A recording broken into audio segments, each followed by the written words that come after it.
But I'll just give you a clue so that you don't leave your seat and just jump up. You're looking at my ugly face. You know? Kukere.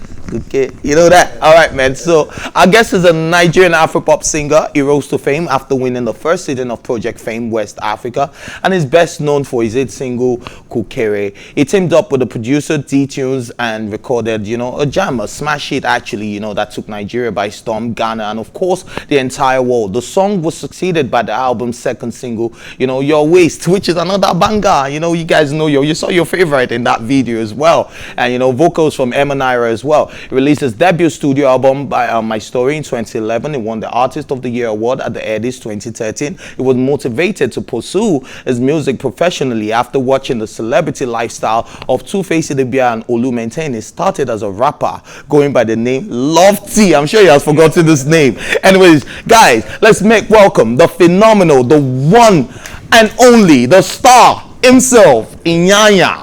What's good, man? What's good, bro? What's good, bro? What's good, bro? What's good, bro? Good to have you in the studio. What's happening? It's Lofty. Lofty Heights. Let's start. Oh, okay, so that's the full name. Yeah, Lofty Heights. Yeah. Okay, so you felt like you were the biggest rapper at that time. At that time, yeah. Did you spit a little bit of bars? Can we hear you rap a little bit? Okay, can we do one of your old lines? I can't even remember my old lines, man. Yo, I'm a lofty. Man, I'm so softy. Yo, no, I can't remember my lines. All right, man. It's good to be here, man. Yeah, good to be with you as well. So let's start with the state of the nation. We definitely know that you are in a position of power, being the special assistant to governor. I'm not a politician, right? So I know. Yeah. Take it easy on me. Yeah, no, don't worry. So when we're talking about the state of the nation, we want to focus on the entertainment space. Especially in Cross River. What are some of the feats you feel like as a special advisor to Governor Ben Ayade that you have succeeded in, that you yourself personally you're proud of what you've done so far? There's a lot of things that we're working on, and I can't wait for everybody to see, especially for the young artists in Cross River State. We're doing our best to see how we're going to export some, talents back home. Because Cross River State is blessed with a lot of talent. So what we're doing is we're trying to put up a reality show, most importantly, that will help us export most of this talent, not just musicians, but also actors and comedians and etc. Just to see how they can, and I'm excited for that. Very soon we're going to put that out. Alright. The elections are coming pretty soon, and everybody's up and about. We see Banky W coming back into the ring to try that. Now, with the huge influence the music space has on people, the entertainment space in Nigeria has on people, do you see yourself pretty soon just I want to drop Iyanya the musician and just focus serve my people? Do you see yourself doing that anytime soon? Whoa, wow. I don't know. I don't know if that's gonna happen, but let's just see how it goes. What if you get that call? If I get a quick commercial break, and we will be right back and continue this conversation. Cool. Yeah. Right. Welcome back. This is still Tea Time on PlusTvAfrica. Sorry for that break, but we're speaking to Iyanya before we went on that break, and it was Miles who threw the question. So I was saying, with a lot of your colleagues having some of the hugest followership in the world and right now in Nigeria, do you see yourself actually carrying that mantle and just I want to serve my people? We've seen Baba D do it. We've seen Nice try to do it at some point. We've seen Banky W's back in there. What's it called? What's our other person called? Desmond Elliott. Is there? So do you see yourself because a lot of people the only person they blame for the problems of Nigeria. Nigerians can be. So do you see yourself taking that mantle music? I'm just going to wait a little bit. Let me serve my people. Yeah, maybe sometime later, because this one I wasn't prepared for this one, or let me say I wasn't ready, looking forward to any of these appointments till I got the call. So at any time that this kind of appointments come, I'm ready and willing to serve. All right, so I'm glad you brought up reality, like you're doing a reality show in Cross River State and all of that, and we know that that was where that came up from. So this one, we're not getting serious, but do you remember the song that made you win Project Fame? Yeah. Can you sing it? They don't know just how I feel about you. Whoa. I truly love you. Yeah, that was okay. Amazing stuff. I just wanted to hear you sing, but I don't want to ask you to sing. About that song, sorry I'm calling you short. Yeah. Now, R&B music in Nigeria. It's all Afrobeat, this, Afro that. What is going on? Is R&B going to die just like that? I don't see people doing R&B music anymore. Everybody's not Afro. Well, you just played Afro R&B right there. You just played Afro. An R&B. Yeah, my R&B baby song. bad, my baby. That's R&B. Yeah. In how many? That's Like, a lot. more than how many? How many people actually doing R&B? Like Baby, it used to? professor. Melody, professor. Yeah, I can go on and on and on. On and on, we could keep going. Like, I think what is happening is Nigerian artists are now making it theirs. So we have our own R&B, and that's what the world is listening to. That's why today, you know, back in the day, you had to pay like $200,000 to get a collaboration, but now they want it. they want the collaboration. So shout out to, you know, our guys before me and the guys killing it. Yeah. You know, being somebody who's dropped smash hits for us in Nigeria, because I can do countless songs, right, of Iyanya that I personally love. Thank you. And I know the whole world loves as well, right? Yeah. So you've dropped smash hits and all of that.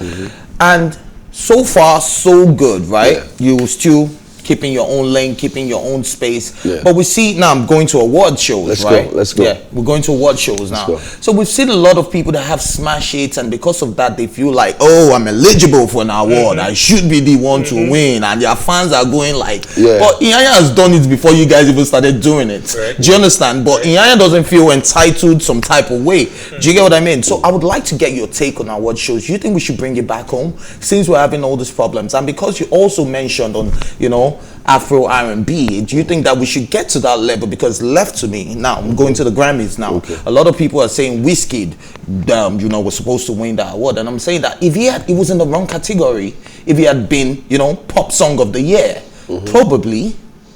Do you get what I mean? Because that was a pop song. That was a proper. Why was it not nominated alongside Justin Bieber and the likes? Do you get what I mean? So that's what I feel. Do you think we should bring it back home, or do you think we should nullify all this Afro, hip hop, Afro? Can we just be hip hop, pop, and all of that? No, but when you say bring it back home, I'm trying to understand. Okay, when we bring it back home, should we bring the award? Should we have our own, you know, like our own Grammys? We have Headies, we have all of that. But are we talking about something that we can, that has credibility, that has other people as members and not just people working for that organization?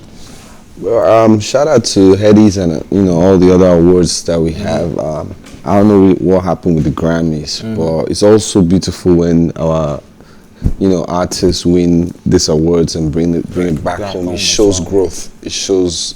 Shout out to Bonner and everybody. It's a blessing to, you know. It's a big one for the culture. It encourages other people. That's what I think. So there's nothing wrong with achieving. But what about the Afro tag?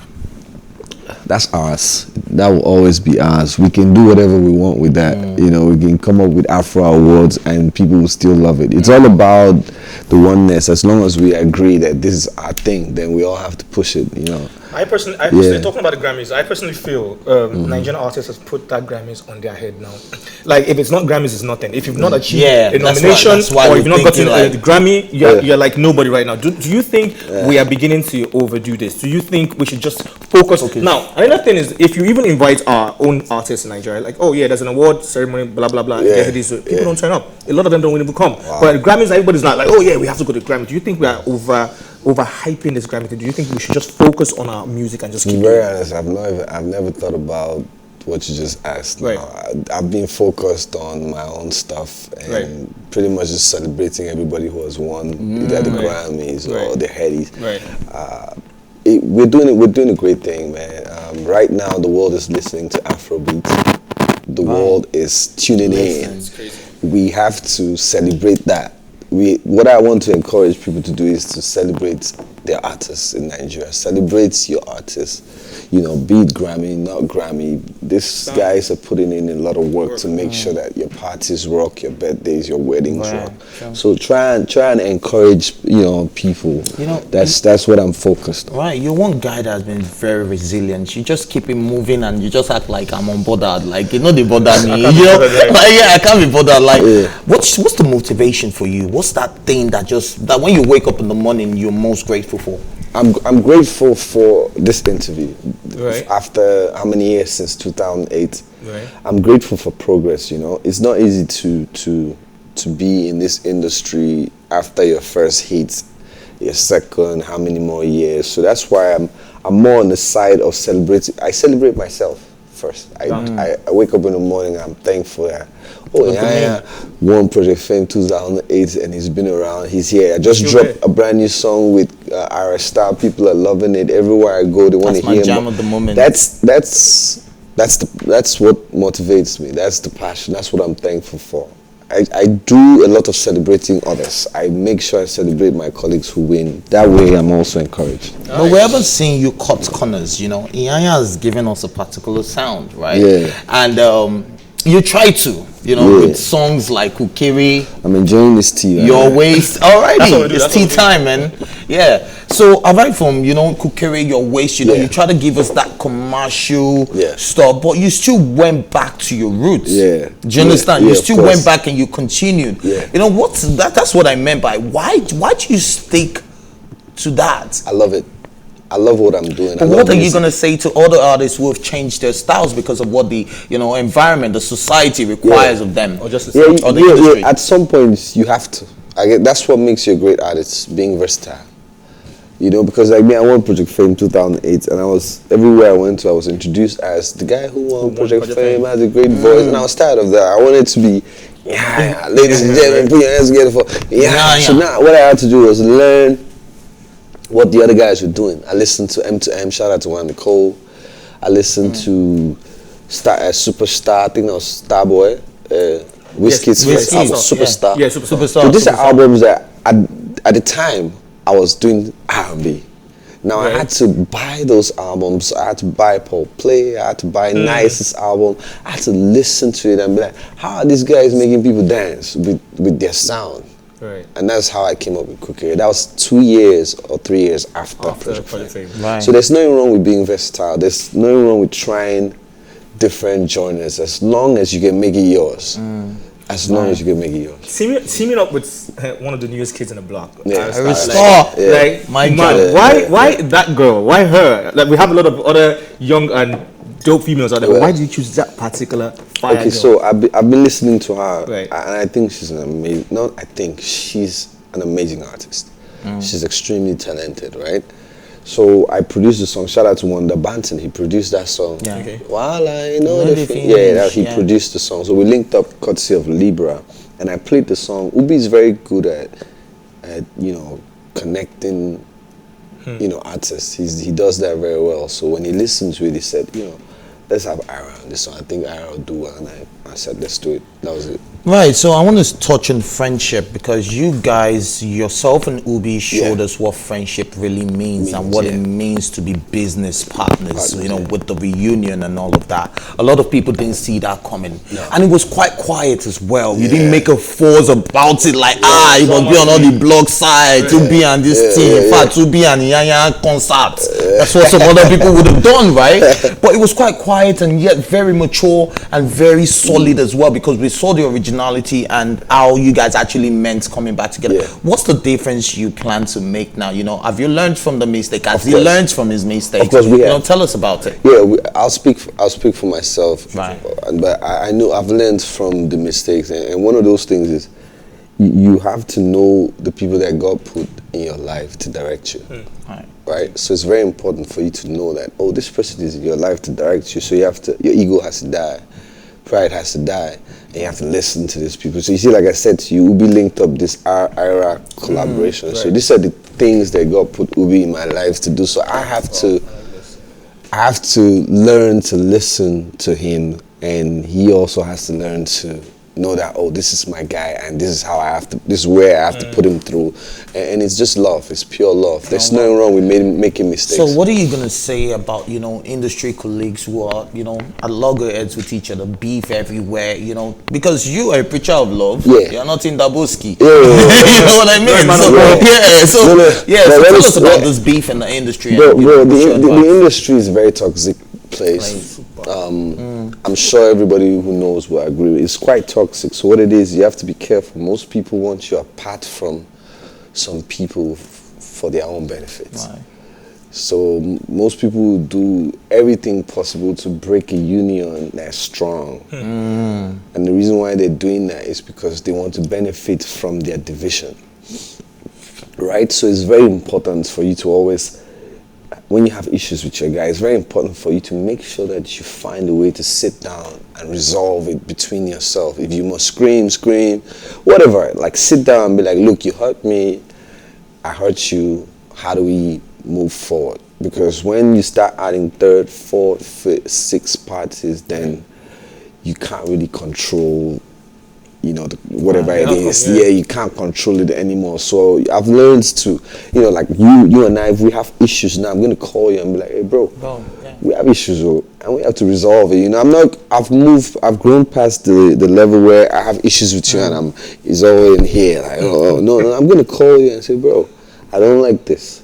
I don't like that. Now, if you come to me, like now I met two of you on the same day, if you come to me and say, hey, bro, this guy I'm going to say, hold on, I'm going to call him in front of you because sometimes you're doing that because you want favor.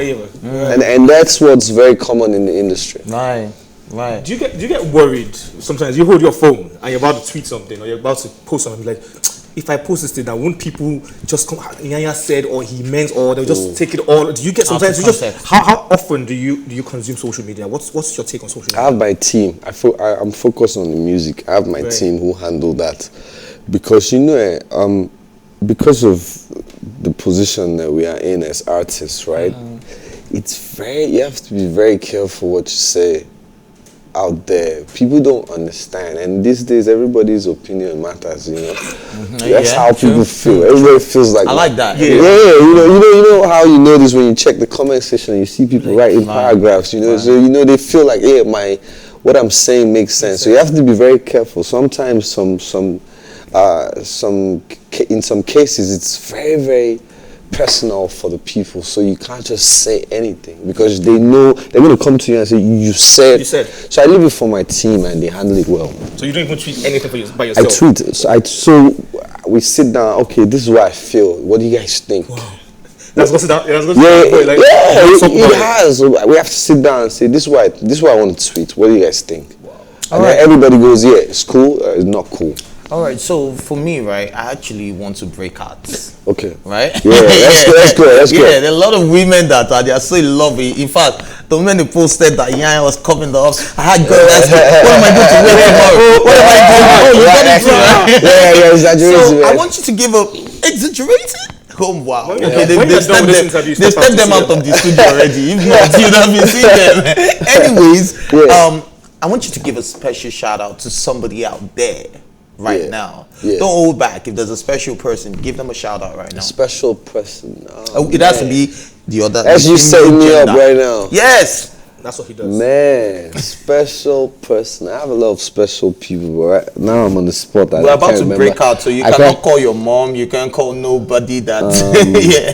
Who now? Shout out to who now? Shout out to Benny. Yeah, Benny. Shout out to Benny. Okay, we get Benny for this office. Yes. Oh, Benny. Shout out to that Benny too. So, all right, big shout out to Benny as well. But, you know, let's also touch on, you know, apart from giving shout out and having loved ones as well, what is that thing that you surround yourself by that has to be the positive energy during your creative sessions? Happy people. Good people, Music is energy, right? So if you're in the studio with people who are angry, people who have grudges, you're probably going to make a sad song. So what's your creative process like when you're creating music? Just all I need is happy people. So you're not the type to say, please make everybody come up for studio. No, I don't even like that. These days I don't like that because I realize the music is not for yourself. So it's very, you must create the pre-party, have the part, because the thing is, if you have 20 people singing a song that you just produced, you can times that, you can multiply that. All right. The last time I had a talk with you, the last time I interviewed you, that's 2015 or that was 2016. Now I've seen a very very different man from that time. That time your head was hot, God. I'm telling you, you should. At interview, now there's so much calmness and composure and wisdom in everything you say. Like, it's not intentional. No. But I've made mistakes. I've made mistakes. I've learned. When I won Project Fame, I was about 20. I was like 2008. I'm turning 37 this October 31st. So I've also grown now. What do you expect? And final question. Final one. Yeah. This one is very important. Yeah. Now, I'm going to talk about it real quick and let's just brush through it. Okay. It's about when I heard he stole a car. Like, I heard he stole a car. I'm like, okay, this guy has money now. This guy is big. Like, he's really big. Mm-hmm. Like, what was the situation like then? And the whole car theft thing with Temple Music and all. How has that been resolved? And is it totally gone? Like, we are free to breathe now. To be very honest, I don't even remember things like that. Okay. You say he doesn't remember things like that. Like he doesn't even know what we're talking about right now. To be honest, I try not to focus on things like that. All right, so let's move back into the positive and just talk about how you have new music out, and of course we're talking about Ayra Starr. And in case people don't know and they need to find out, where do you link that particular Iyanya song that I'm feeling right now? It's on Tidal on all platforms. Just check it out. Tidal. Just go on Apple. You check. But people like say don't they hike the Grammy small even you, because with that jam, if you don't win Grammy next year, we'll tear shit like Whiskey. We could tear shit like Whiskey. That's the Grammys right there. Yeah, that's a big jam. I was gonna have like follow-ups, like a few more. So I'm working on a body of work that's EP/album. And I'm very happy because it's been a long time I dropped the body of work. I'm excited for that. So there's more collaborations that I'm working on. Anytime from now. So the the next body single of work is not dropping this year. It is this year. Oh, this year. Of course, The EP or the album? Which one? EP.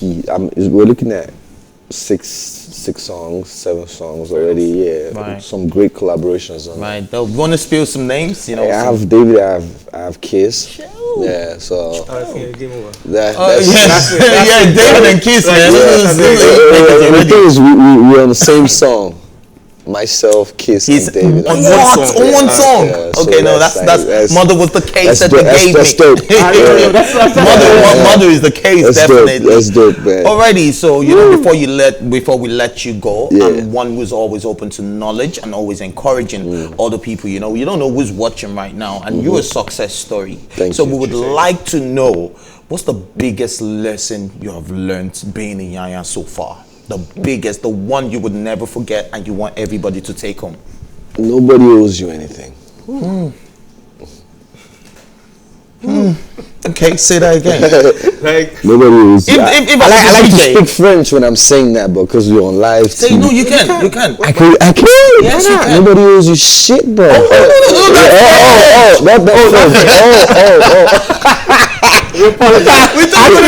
think I was speaking in French, actually.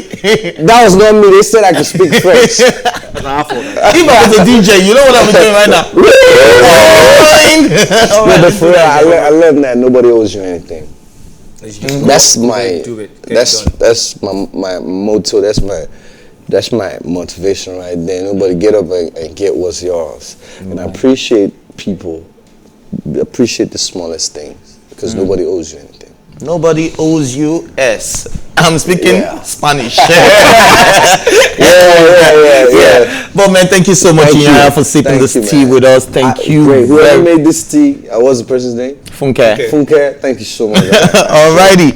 Thank you very much, Iyanya, and thank you to everyone who's watched. Thank you, of course, to my co-anchor, man like Miles, who's held me down all through the show. But this is where we say we gotta go, and where we gotta go, it's the weekend, so we about to go get litty. And yes, you can follow us and join the conversation on social media with the hashtag TEATIME. And remember, you can catch up on our previous episodes, including this very one, and all our exclusive content by doing what? Clicking on the red button down that I used to do. Bang. When you do that, you can follow our PlusTvAfrica lifestyle. You can also watch TEATIME on Alta TV, and of course in London on Ben Television and Star Times channel 308. A big thank you goes out to man like Iyanya again.